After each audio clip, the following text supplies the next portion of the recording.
सीधा आपको राजघाट लिए चलते हैं। महात्मा गांधी की पुण्यतिथि के मौके पर आज याद किया जा रहा है गांधी जी को, और सीधी तस्वीरें आप राजघाट की देख रहे हैं, जहां पर महात्मा गांधी को याद किया जा रहा है। आप देख सकते हैं ये नज़ारा, जहां पर खुद अभी सोनिया गांधी भी दिखाई थी तो पहुंच रही हैं वहाँ पर। तो आज ही के दिन हमने अपने मुल्क के नेशनल फादर महात्मा गांधी को खोया था। तो तस्वीरें आप देख सकते हैं, याद किया जा रहा है। आज भी उनकी कई बातें याद आती हैं और महात्मा गांधी की बरसी पर लोग उन्हें याद कर रहे हैं, मुल्क उन्हें याद कर रहा है। तो महात्मा गांधी की 72वीं बरसी दरअसल ये है, और इस मौके पर प्राइम मिनिस्टर नरेंद्र मोदी ने, सदर जमहूरिया रामनाथ कोविंद ने, साथ ही कांग्रेस चीफ सोनिया गांधी, जो कि अभी तस्वीरों में भी दिखाई दी थी, इन्होंने साथ ही साथ राहुल गांधी, जो कि कांग्रेस के सीनियर लीडर हैं, सभी ने खराज अकीदत इनको पेश की, राजघाट पहुँचे और गांधी जी को याद किया। 30 जनवरी 1948 को दरअसल महात्मा गांधी जी का कत्ल कर दिया गया था नाथूराम गोडसे, जिसने महात्मा गांधी को गोली मारी थी। तो आज एक बार फिर से बापू को याद किया जा रहा है। 72वीं बरसी मुल्क आज मना रहा है। राजघाट की सीधी तस्वीरें आप देख सकते हैं। साथ ही महात्मा गांधी की चूंकि पुण्यतिथि है, कांग्रेस का जो ट्विटर हैंडल है वहां से भी महात्मा गांधी को याद किया गया है, वहां से ट्वीट किया गया है, खराज अकीदत वहां से भी पेश की गई है। साथ ही महात्मा गांधी ने जो कुर्बानियाँ दी, महात्मा गांधी के जो विचार थे, उनको आज लोग याद कर रहे हैं। और ये न सिर्फ बरसी की बात है, बल्कि महात्मा गांधी के जो ऊंचे विचार थे, जैसा उनका कहना था कि सादा जीवन उच्च विचार, ये एक ऐसी बात थी जिसको न जाने कितने लोगों ने अपनी ज़िंदगी में इसको नाफिज किया, ताकि वो भी इसी तरह से अपनी ज़िंदगी को शांति के साथ, सुकून के साथ बिता सके। महात्मा गांधी जिन्होंने दांडी यात्रा की, महात्मा गांधी जिन्होंने उस वक्त में बैरिस्टर वो बने जब हिंदुस्तानियों को नीची नज़रों से दरअसल देखा जाता था, लेकिन महात्मा गांधी हमेशा से प्यार से अपने काम को करने में यकीन रखा करते थे। आज 72वीं बरसी है, मुल्क याद उन्हें कर रहा है और हमेशा वो याद आते हैं। अक्सर हम देखते हैं जो छोटे बच्चे होते हैं और जो बड़े लोग होते हैं, सभी एक लगाव जो है वो महात्मा गांधी से, उनके विचारों से, उनकी बातों से रखते हैं। तो आज ही के दिन नाथूराम गोडसे, जो कि उनकी हिफाजत में तैनात था, जो उनका रक्षक था, वही दरअसल भक्षक बन गया था और उसी ने गोली मार दी थी। और जब गोली मारी थी तो जो आखिरी लफ्ज़ था,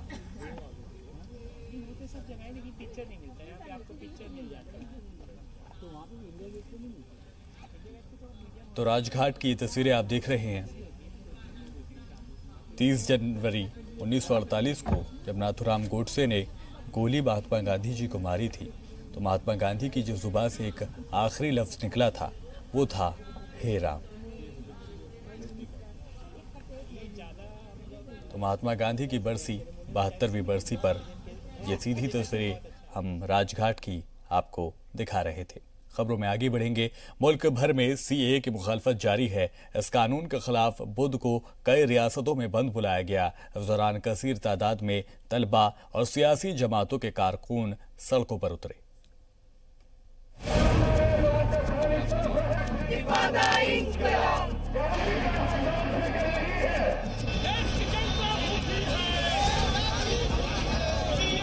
दिल्ली की साकेत कोर्ट ने मुल्क मुखालिफ के मुल्जिम शर्जील इमाम को 5 दिन की पुलिस रिमांड पर भेज दिया है। शर्जील को दिल्ली पुलिस ने बिहार के जहानाबाद से गिरफ्तार किया था और ट्रांजिट रिमांड पर दिल्ली लाई थी।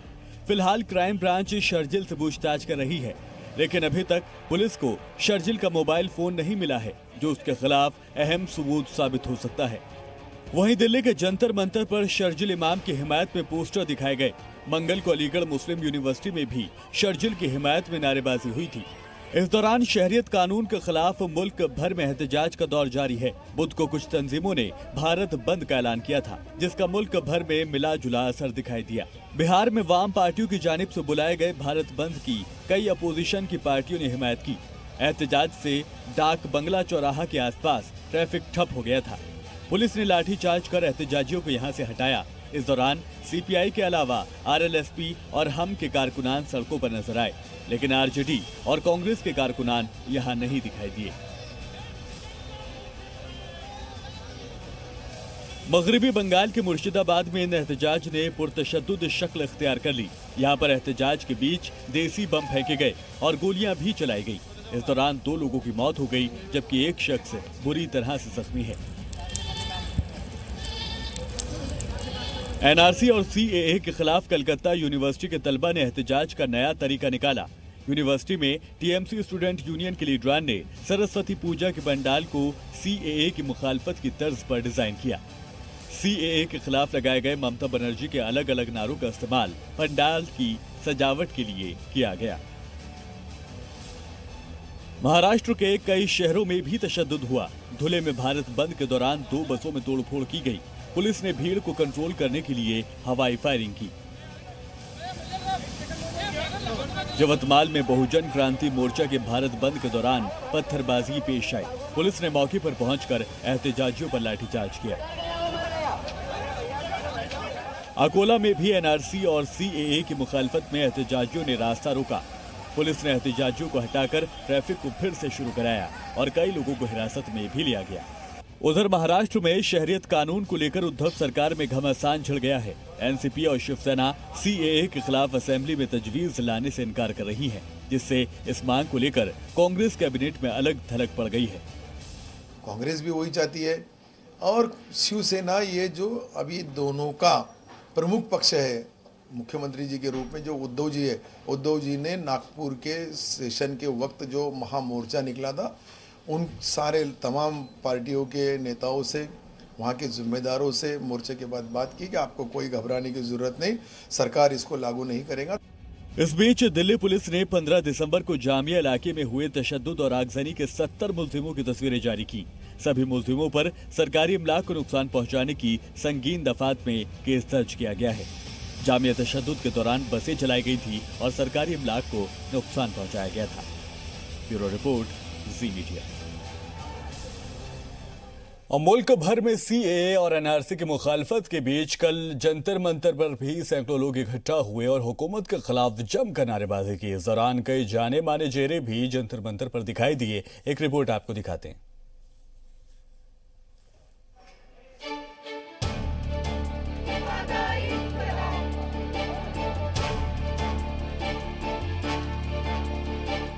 सीएए और एनआरसी की मुखालफत में लगातार मुजाहिरों का दौर जारी है। आज दिल्ली के जंतर मंतर पर हजारों लोगों की भीड़ जुटी और उन्होंने सीएए और एनआरसी की मुखालफत की। इस दौरान बड़ी तादाद में खवातीन भी जंतर मंतर पर मौजूद रहीं और जमकर नारेबाजी करती दिखी। हालांकि मुजाहरे के दौरान कुछ ऐसे पोस्टर भी नजर आए जिन पर सवाल खड़े किए गए। फ्री कश्मीर का पोस्टर फिर से दिखाई दिया। इसके अलावा कुछ लोग शर्जील की हिमायत भी करते दिखे। मुजाहरे में आए लोगों का कहना था कि जब तक हुकूमत शहरियत तरमीमी कानून वापस नहीं ले लेती, उनका एहतजाज जारी रहेगा। देखिए, पूरा मोमेंट जो है जिस तरह से जामिया मिल्लिया इस्लामिया से खड़ा हुआ और उसके बाद उसको हमारी माँ बहनों ने आगे आकर लीड करना शुरू किया, हमारी रहनुमाई करना शुरू की और अपने हाथों में सब कुछ लिया और पूरे देश के कोने कोने में आज आंदोलन हो रहा है और उसमें बढ़ चढ़कर हमारी माएँ बहनें हैं। एहतजाजी मुजाहरे के दौरान कई मुस्लिम तंजीम से जुड़े हुए लोग भी पहुंचे। इस दौरान ऑल इंडिया मुस्लिम मजलिस मशावरत के सदर नवेद हामिद वजीर दाखिला के सामने एक तजवीज रखते हुए नजर आए। उन्होंने कहा कि वजीर दाखिला बड़े लोगों से नहीं बल्कि शाहीन बाग की खवातीन से डिबेट कर ले। हुकूमत पे अगर असर नहीं होता तो हुकूमत पूरे भारत भ्रमण के ऊपर जाती क्या? ये जो भारत भ्रमण कर रहे हैं अमित शाह से लेके और तमाम लोग जो भारत भ्रमण के ऊपर निकले हुए हैं और लोगों को समझा रहे हैं, ये असर तो हुआ है जब भी तो भारत भ्रमण कर रहे हैं। जो लोग ये कहते थे कि हमारी ब्रूट मेजोरिटी है पार्लियामेंट के अंदर, संसद ने पास किया है, उस धूमिल हो गई उनकी ये गुरूर और घमंड जो है धूमिल हो गया। सियासी और समाजी तौर पर CAA और NRC के मसले पर जंग जारी है। एक तबका CAA की मुखालिफत कर रहा है तो दूसरा हिमायत, लेकिन इस पूरे मसले का हल निकलता नजर नहीं आ रहा। जी मीडिया के लिए दिल्ली से शुएब रजा की रिपोर्ट। CAA के मुखालफत का मरकज बन चुका दिल्ली का शाहीन बाग का धरना 42 दिन बाद भी जारी है। इसके साथ ही कुछ लोगों ने शाहीन बाग से जंतर मंतर पहुंचकर एहतजाज किया। मुजाहिरीन का कहना है कि वो कानून वापसी के अलावा कुछ नहीं सुनने वाले हैं। तो वहां पहुंचे सियासी और समाजी लीडरान इसे आइन बचाने की तहरीक बताते नजर आए। एक रिपोर्ट आपको दिखाते हैं। जारी रहेगा कब तक? जब तक हमारा हक हमें नहीं मिलने का। NRC सिया खत्म कर दो, लिख के दे दो, अब हम उठ जाएंगे। इस उम्र में मुजाहरे को लेकर बुजुर्ग ख्वातीन का ये जज्बा शाहीन बाग के हौसलों को समझने के लिए काफी है। 3 दादियों को लेकर सुर्खियों में रहा शाहीन बाग का मुजाहरा 42 दिन बाद भी जारी है। इस दौरान अलग अलग तंजीमों से जुड़े लोग मकामी ख्वातीन की जमकर तारीफ करते नजर आए। सब मिलकर, चाहे वो यहाँ के रहने वाले महिलाएं हो, चाहे यहाँ के स्टूडेंट्स हो, चाहे यहाँ के बुजुर्ग हो, चाहे वो किसी भी हिंदू मजहब या जैन मजहब के, मुसलमान मजहब के या किसी भी मजहब के ताल्लुक रखने वाले लोग हो, एक होकर मुत्तहिद होकर हमको लड़ना है। और ये लड़ाई जो है जंग आजादी की लड़ाई लड़नी है जब तक ये CAA और NRC यहाँ से हट नहीं जाता है। जो महिलाएं घर चला सकती है, अगर उन्होंने तय कर लिया कि अब घर में देश चलाना है, वो आगे नहीं आएंगे तो पीछे थोड़ी बैठेंगे। महिलाओं को जिनको ये बोला जाता था कि अब घर में रहिए, रसोई घर में रहिए, स्कूल मत जाइए, जब वो लड़के स्कूल भी जा सकती है तो लड़के सड़क पे आके इस देश के लोकतंत्र को भी बचा सकती है। इस दौरान मुजाहरे में शामिल होने पहुंचे RJD तर्जुमान मनोज झा ने इसे हक की लड़ाई बताया। दिल्ली असेंबली इंतखाब में जमकर वार और पलटवार हो रहे हैं। शाहीन बाग और शर्जिल इमाम को बीजेपी जमकर भुना रही है। कल अमित शाह ने इंतखाबी रैली में कहा कि लोगों का वोट बताएगा कि वो शाहीन बाग के साथ हैं या भारत माता के साथ। वहीं केजरीवाल ने पलटवार किया और कहा कि इंतखाब तो सिर्फ काम पर ही होगा।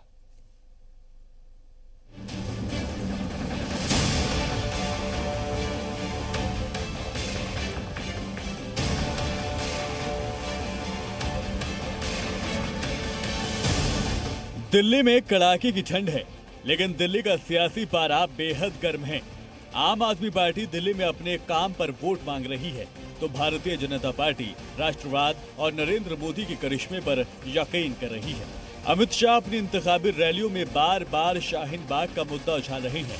नजफगढ़ में खिताब करते हुए अमित शाह ने कहा कि आवाम का वोट बताएगा कि वो शाहीन बाग के साथ हैं या भारत माता के साथ। इसके जवाब में अरविंद केजरीवाल ने अपने 5 साल के काम को आगे कर दिया। आपका वोट का ताकत बड़ा है। आपका एक वोट पूरे देश भर में ये संदेश भेजने वाले हैं कि नजफगढ़ शाहीन बाग वालों के साथ है या भारत माता के बेटों के साथ। आपका एक वोट ये संदेश देने वाला है किस देश को किस रास्ते पर चलना है। दिल्ली का चुनाव केवल और केवल बिजली, पानी, शिक्षा, स्वास्थ्य, महिलाओं की सुरक्षा, इन चीजों पे होने वाला है। इन पे बात करने के लिए बीजेपी के पास कुछ नहीं बचा। उनके पास MCD थी, MCD में भी उन्होंने कुछ नहीं करा 5 साल। अब काम के नाम पे वो बात नहीं कर पा रहे, इसलिए उनकी पूरी कोशिश है कि वो ये ध्यान भटकाना चाहते हैं। इस चुनाव में जनता का ध्यान भटकाना चाहते हैं, लेकिन जनता मन बना चुकी है। बात होगी तो काम की होगी, काम के अलावा किसी चीज की। अमित शाह यहीं नहीं रुके, उन्होंने एक बार फिर केजरीवाल को शाहीन बाग में बैठने की चुनौती दे डाली। जवाब में अरविंद केजरीवाल ने शाहीन बाग में धरना खत्म करने और सड़क खोलने की जिम्मेदारी का ठीकरा अमित शाह पर फोड़ दिया। आज भी मनीष सिसोदिया कहते हैं हम शाहीन बाग के साथ। मैं फिर से आज केजरीवाल को नजफगढ़ की ये वीर भूमि पर पूछने आया हूं, दिल्ली की जनता को बताओ कि आप शाहीन बाग के साथ हो क्या? केजरीवाल नहीं कहते हैं, चुप हो जाते हैं। मेरी दायरे में नहीं आता, वो केंद्र सरकार के दायरे में आता है। दो चीज है, एक तो जो प्रोटेस्ट कर रहे हैं वो सीए और एनआरसी के कानून पे कर रहे हैं। वो कानून हमने पास नहीं करा, मैंने पास करा होता, कोई स्कूल का कानून होता, मैं तुरंत जाके उनसे बात करता। तो केंद्र सरकार को अपने मंत्री भेज के उनसे बातचीत करनी चाहिए, जो भी उनकी समस्याएं उनको सॉल्व करना चाहिए। और दूसरा जो बंद रास्ता है वो लॉ एंड ऑर्डर की प्रॉब्लम है, पुलिस के अंडर में आता है, गृह मंत्री के अंडर में आता है। गृह मंत्री अगर जाए, केंद्रीय मंत्री जाए, वहां पे बात करके उसको रास्ते को खुलवाएं। 8 फरवरी को वोटिंग से पहले दिल्ली के रण में अभी कई और वार और पलटवार देखने को मिलेंगे। इस बीच जराये के मुताबिक बिहार के सीएम नीतीश कुमार दिल्ली में इंतखाबी तशरीर करेंगे। 2 फरवरी को वो अमित शाह और जेपी नड्डा के साथ मंच शेयर करते 3 रैलियों में दिखाई देंगे। ब्यूरो रिपोर्ट, जी मीडिया। अरविंद केजरीवाल के इंतखाबी हिकमत अमली बिल्कुल साफ है। वो 5 साल में दिल्ली में किए गए कामों पर वोट मांगेंगे। केजरीवाल पूरी कोशिश कर रहे हैं कि वो बीजेपी के चक्रव्यूह में ना फंसते हुए तरक्की के मुद्दों पर ही टिके रहें।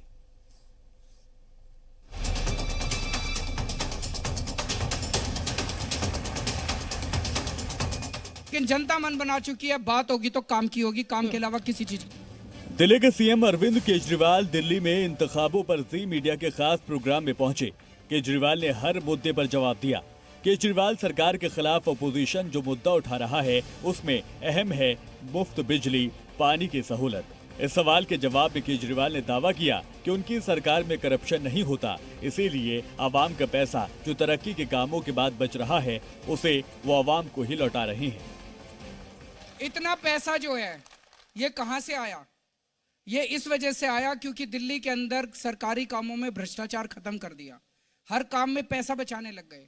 मैं पैसे नहीं खाता, मेरे मंत्री पैसे नहीं खाते, मैं दूसरों को खाने नहीं देता। अगर इतनी महंगाई हो रही है, अगर इतनी ज्यादा लोगों को तकलीफ हो रही है, अगर मैंने ईमानदारी का पैसा बचा के भ्रष्टाचार खत्म करके इनकी जिंदगी में इनका बिजली पानी माफ कर दिया और इनको थोड़ी सी राहत दे दी, तो बताओ मेरा क्या कसूर है? केजरीवाल ने कहा कि अगर आम आदमी पार्टी का गारंटी कार्ड पूरा नहीं होगा तो अवाम उन्हें भी सबक सिखा सकती है। काम की चर्चा होनी चाहिए। अगर 5 साल में ये गारंटी ना करूं तो प्रोडक्ट वापस मेरे को अपने घर बिठा देना आप लोग। लेकिन दिल्ली का वोटर क्या करेगा? दिल्ली का वोटर अगली बार मेरे को घर बिठा देगा।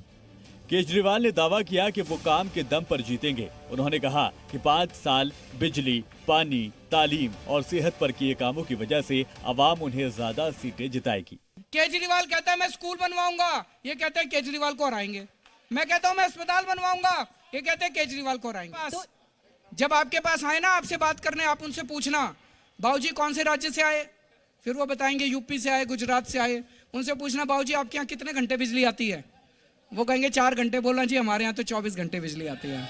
कांग्रेस से फिर हाथ मिलाने के इम्कान पर केजरीवाल ने कहा कि इत्तेहाद की जरूरत नहीं पड़ेगी। सीएम ने इल्जाम लगाया कि बीजेपी अपनी नाकामियों से ध्यान हटाने के लिए हसास मुद्दे उठा रही है और पाकिस्तान को इंतखाबी तशरीर का हिस्सा बना रही है। ब्यूरो रिपोर्ट, जी मीडिया। दिल्ली के इलेक्शन में कई मुतनाज़ा और काबिल एतराज बयानबाजियों का भी दौर चला। बीजेपी एमपी प्रवेश वर्मा पर इल्जाम लगा और अरविंद केजरीवाल को उन्होंने दहशतगर्द कहा। उनके बयान से आम आदमी पार्टी भी भड़क गई।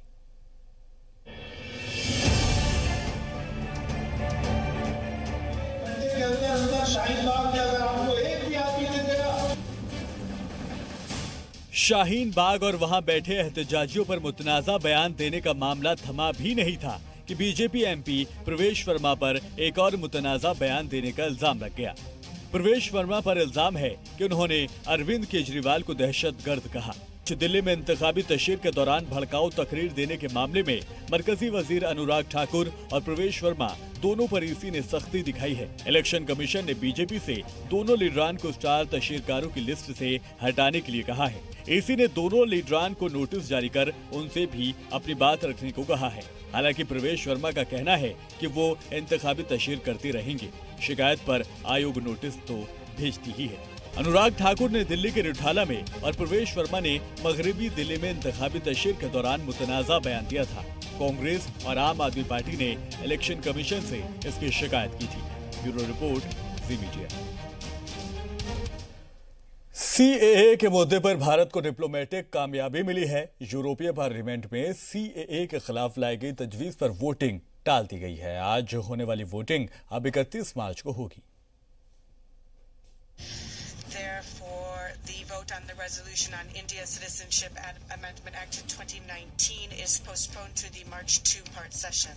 यूरोपीय पार्लियामेंट के एक बयान में कहा गया है कि ब्रसेल्स में जुमेरात के सेशन में सीएए की तजवीज पर वोटिंग को मुलतवी कर दिया गया। वोटिंग टाले जाने पर सरकारी जराये ने कहा है कि फ्रेंड्स ऑफ इंडिया यूरोपीय पार्लियामेंट में फ्रेंड्स ऑफ पाकिस्तान पर हावी रहे। यूरोपीय पार्लियामेंट के इस कदम को मार्च में ब्रसेल्स में होने वाले दो तरफा इजलास से जोड़कर देखा जा रहा है, जिसमें पीएम मोदी शिरकत करने वाले हैं। यूरोपीय पार्लियामेंट के 6 सियासी पार्टियों के मेंबरान ने भारत के सीएए के खिलाफ एक साझा तजवीज पेश की और इसे भेदभाव करने वाला करार दिया। तजवीज में कहा गया है, सीएए भारत में शहरियत तय करने के तरीके में खतरनाक बदलाव करेगा। इससे शहरियत से महरूम लोगों के ताल्लुक में बड़ा बहरान दुनिया में पैदा हो सकता है और ये बड़े इंसानी दर्द की वजह बन सकता है। यूरोपियन पार्लियामेंट में कुल 751 एमपी हैं। बताया जा रहा है कि इनमें से 154 एमपी ने तजवीज की हिमायत की है। माना जा रहा है कि इस तजवीज के पीछे पाकिस्तान के यूरोपियन एमपी शफाक मोहम्मद का दिमाग है। पीओके के मीरपुर के रहने वाले शफाक 2019 से यूरोपियन पार्लियामेंट के मेंबर हैं। और इन जो बिल आज बहस के लिए जो वहां पर मुद्दे लाए गए हैं, उनमें एक लाने वाला मुद्दा पाकिस्तानी है। तो साफ जाहिर है कि कहीं ना कहीं पर इसके पीछे पाकिस्तान का हाथ है। पाकिस्तान की लॉबी काम कर रही है, लेकिन भारत ने अपनी तरफ से कोई कसर नहीं छोड़ी है।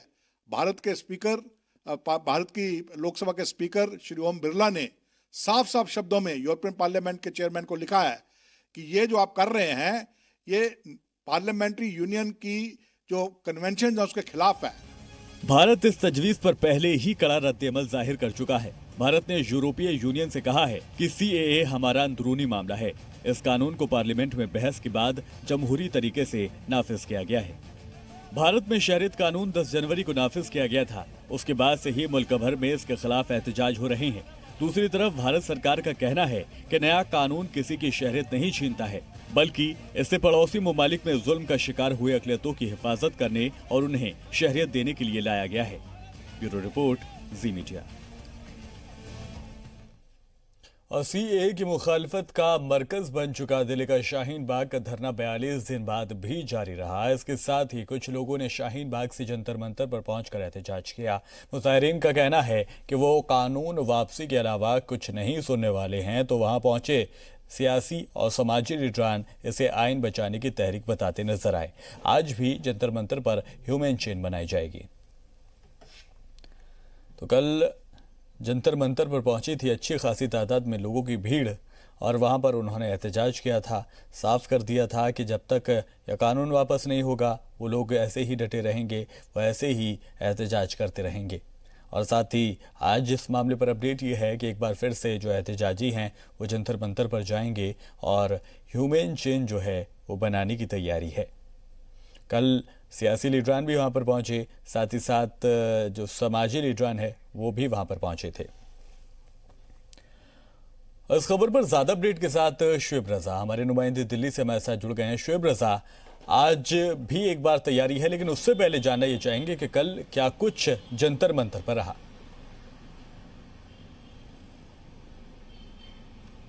देखिए, कल भी जो बड़ी तादाद में जो लोग हैं वो जंतर मंतर पहुंचे थे।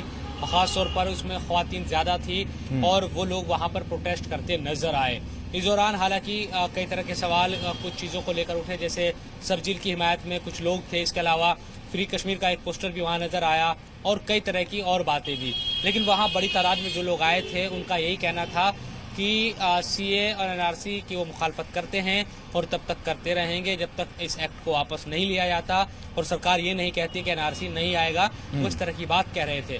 ये तो कल जंतर मंतर पर हुआ, लेकिन आज चूंकि महात्मा गांधी जी की आज पुण्यतिथि भी है, आज ही के दिन उनको गोली मार दी गई थी, उनका कत्ल कर दिया गया था और उनकी एक तरीके से कहे कि शहादत को उनको याद किया जा रहा है कि महात्मा गांधी के जो आदर्श जो उनकी तरफ से जो बताए गए रास्ते थे, क्या वाकई देश उसी पर चल रहा है। ये तमाम तरह की जो बातें हैं सुबह से हम देख रहे हैं कि नेता हो या फिर दूसरे जो लोग हैं या समाजी लोग हैं वो लोग सोशल मीडिया पर भी लिख रहे हैं, अपने प्रतिक्रिया से वो बात भी रख रहे हैं।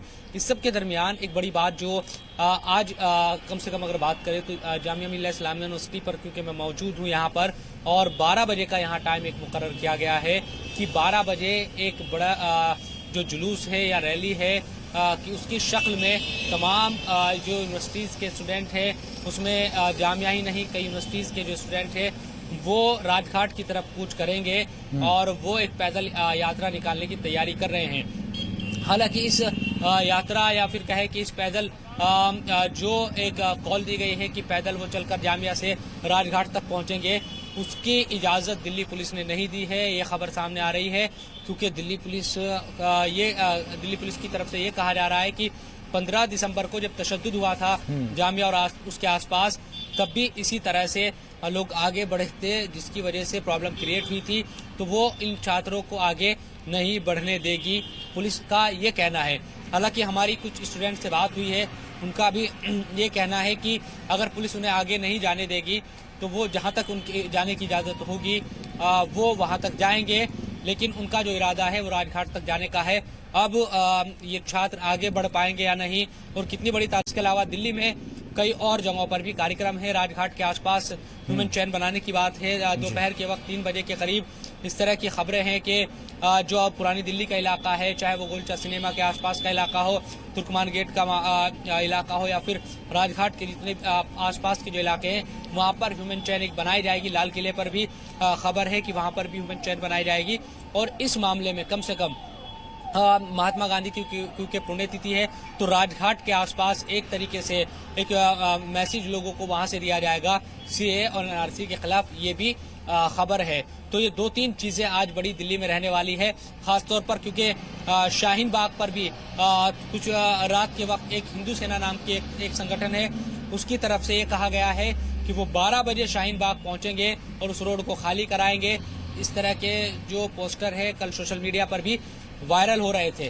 तो ये जो खबर आप बता रहे हैं हिंदू सेना वाली, ये कितनी पुख्ता है, इसके बारे में क्या कोई अपडेट है या फिर सोशल मीडिया की ही सिर्फ उपज है? देखिए, माना जा रहा है कि कुछ लोग आ सकते हैं सरिता विहार की तरफ से और पुलिस ने भी उसी तरह से मुस्तैदी वहां पर दिखाई हुई है कि किसी को भी अंदर न जाने दिया जाए, क्योंकि पहले भी इस तरह का जो टकराव है वो वहां पर हुआ था और पुलिस इस बात को जानती है कि अगर टकराव बढ़ा तो फिर ज़्यादा दिक्कतें पैदा होगी। इसलिए पुलिस की कोशिश होगी कि लोगों को शाहीन बाग की तरफ जाने से रोका जाए।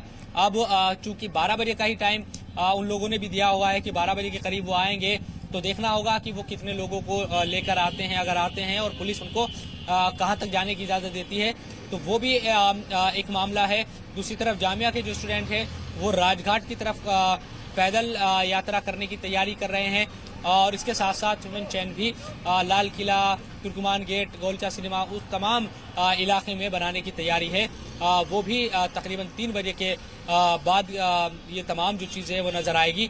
तो ये तमाम जो कार्यक्रम है आज दिल्ली में गांधी जी की पुण्यतिथि के मौके पर होने वाले हैं। जी शुएब, कल भारत बंद की कॉल दी गई थी और उसका किस तरह का असर जो है वो दिखाई दिया?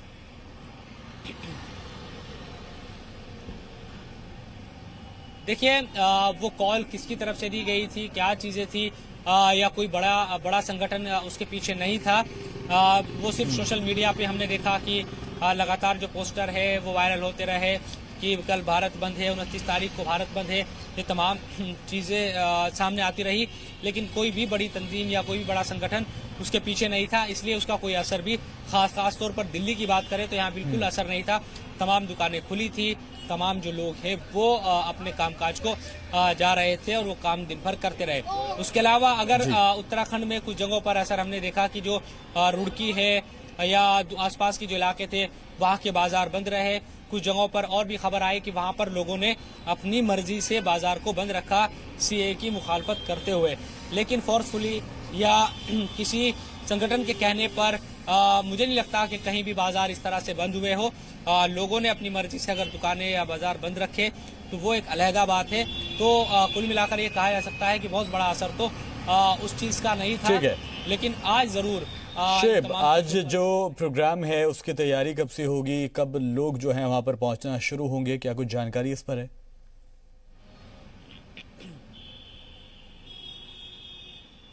देखिए, जामिया में जो मार्च है उसकी अगर बात की जाए, जो पैदल यात्रा निकालने की तैयारी है कि जामिया से राजघाट तक, उसका जो टाइम दिया गया है वो 12 बजे है। तो ये मानकर चला जा सकता है कि 12:30 या 1 बजे तक पूरी तरीके से यहाँ से यात्रा निकालने की तैयारी होगी। उसमें इस तरह की भी खबरें हैं कि सलमान खुर्शीद भी आ सकते हैं, कई और जो लीडर है वो यहाँ पर आ सकते हैं, इस तरह की खबरें हैं। हालांकि ये अभी पुख्ता नहीं है, लेकिन कई दूसरे लोग भी इसमें आने की तैयारी कर रहे हैं। अब स्टूडेंट्स की जो तादाद होगी इसमें वो कितनी बड़ी होगी ये भी देखना होगा। तो 12:30 या 1 बजे तक ये जो हालात है या जो स्थिति है वो शायद साफ हो पाए कि दरअसल कितनी बड़ी तादाद में जो स्टूडेंट है वो सिर्फ जामिया के रहेंगे, जेएनयू या दूसरी जगहों से जिस तरह का दावा किया जा रहा है वो भी यहाँ पहुँचेंगे क्या। और पुलिस की जो तैयारी है जहाँ तक, तो पुलिस यकीनन ये कोशिश करेगी कि बहुत ज़्यादा आगे इनको ना बढ़ने दिया जाए।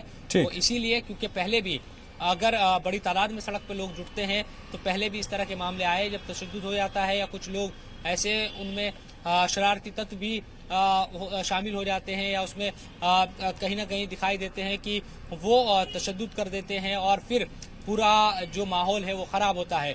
15 दिसंबर को यही हुआ था, इसलिए पुलिस ये चाहती है कि दोबारा से कोई भी चीज़ इस तरह की ना हो जिससे फिर कहीं ना कहीं कानून व्यवस्था पर सवाल खड़े हो और तमाम चीजें। शुएब, हम लगातार देख रहे हैं जो एहतजाजी हैं वो लगातार डटे हुए हैं अपनी मांगों को लेकर, लेकिन शर्जिल इमाम पे जिस तरह से उनके वीडियो वायरल हुए, जिस तरह से जहानाबाद से उनकी गिरफ्तारी हुई, उसके बाद पूछताछ उनसे लगातार जारी है, क्या कुछ अपडेट उस पर है?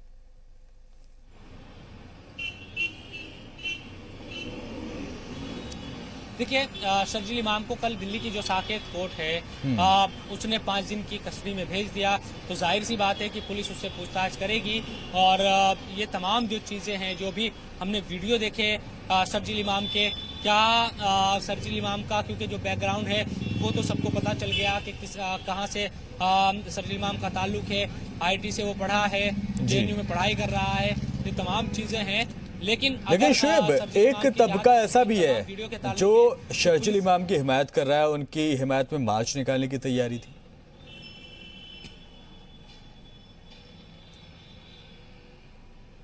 बिल्कुल, देखिए शफान, दोनों ही तरह से जो लोग हैं वो सामने आ रहे हैं।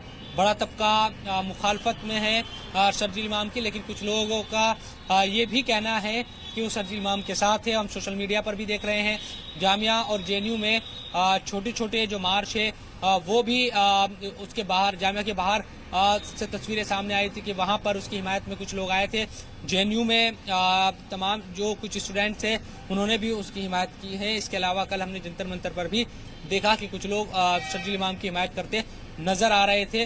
उन लोगों का तर्क ये था कि जो शर्जिल इमाम की बातें हैं उसको गलत तरीके से पेश किया गया।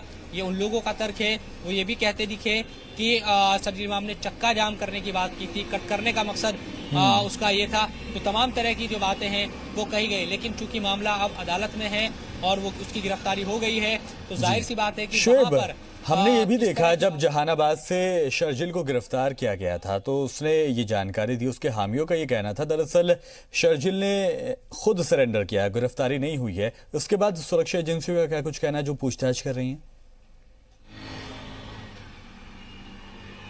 देखिए, दोनों के अलग अलग दावे थे।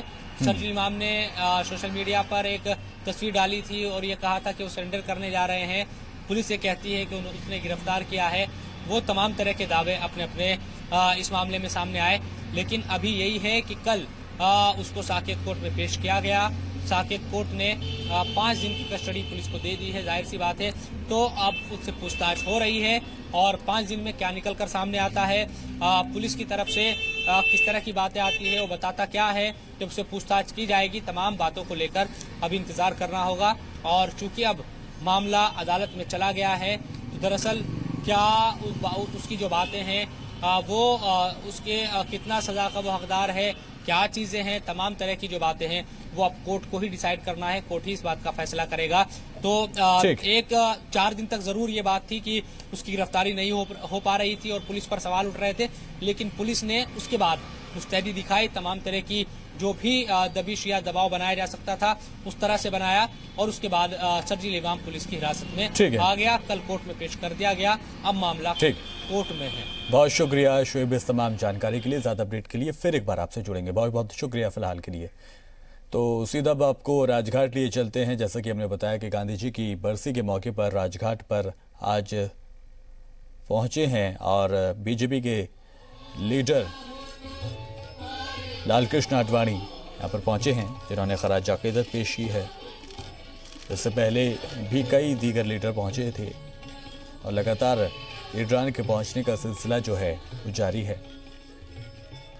तो 72वीं बरसी आज बापू की मनाई जा रही है। बापू को याद किया जा रहा है, उनके विचारों को याद किया जा रहा है। क्या उनकी सोच थी, लोगों ने आज भी अपनी ज़िंदगी में उनकी सोच को शामिल किया है ताकि ज़िंदगी में सुकून बना रहे। हिंसा तशद्दुद से दूर रहने की सलाह अक्सर बापू दिया करते थे और उनका यही मानना था कि प्यार से ही हिंसा का रास्ता छोड़कर अपने कामों को कराया जा सकता है, अपने कामों को मुकम्मल किया जा सकता है। तो भारतीय जनता पार्टी के सीनियर लीडर में शामिल किए जाने वाले लालकृष्ण आडवाणी खराज अकीदत पेश कर रहे थे। उससे पहले हमने देखा कांग्रेस की सदर सोनिया गांधी वहां पर पहुंची थी, जिन्होंने खराज अकीदत पेश किया था और प्राइम मिनिस्टर नरेंद्र मोदी ने भी उनको खराज अकीदत पेश किया। हर बार की तरह आज फिर से उन्हें याद किया जा रहा है।